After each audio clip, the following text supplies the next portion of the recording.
When an axe bites through a locked door, we recognize it immediately as the language of the modern psychological thriller.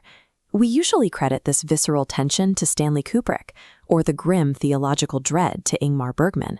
Yet both of those masters share a single ancestor from 1921, a Swedish film called The Phantom Carriage.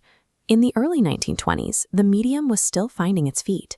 Most films were visually flat and strictly linear in design, often treated as a theatrical novelty rather than a serious art form.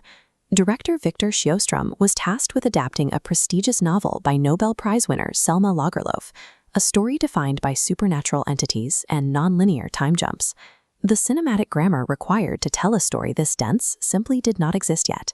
To make it work on screen, Sjöström was forced to invent it himself. He broke linear time with a nested structure, flashbacks within flashbacks. This mapped the protagonist's moral decay, dragging viewers into his ruin. But to populate these memories, Sjöström needed ghosts to move through 3D physical space, interacting with the living. The mechanical solution relied on absolute mathematical precision.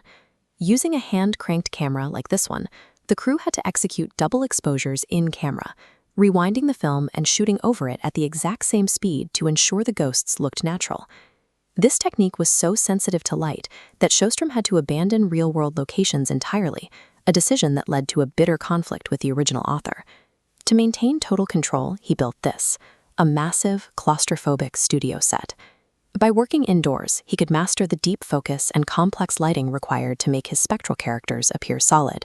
This logistical rigidity provided the exact engineering to make the impossible look completely real. While the special effects were revolutionary, the film's lasting power came from its hyper-realistic human element, specifically the lead performance by Sjöström himself.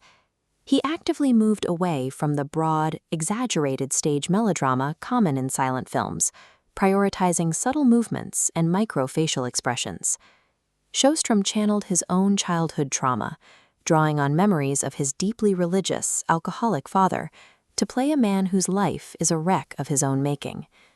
Utilizing this personal pain transformed the character from a generic villain into a grounded, recognizable portrait of a man in agony.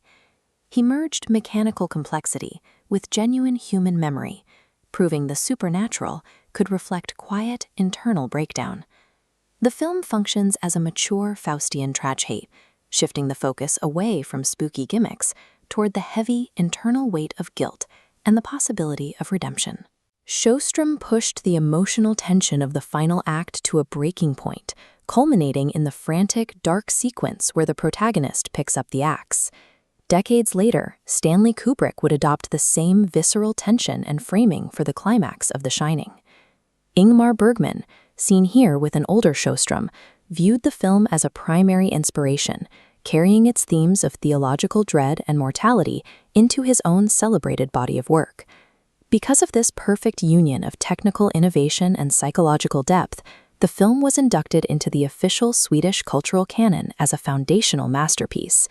The silent era was not a primitive prelude to modern film, but the moment when directors first learned to use the camera as a tool for exploring the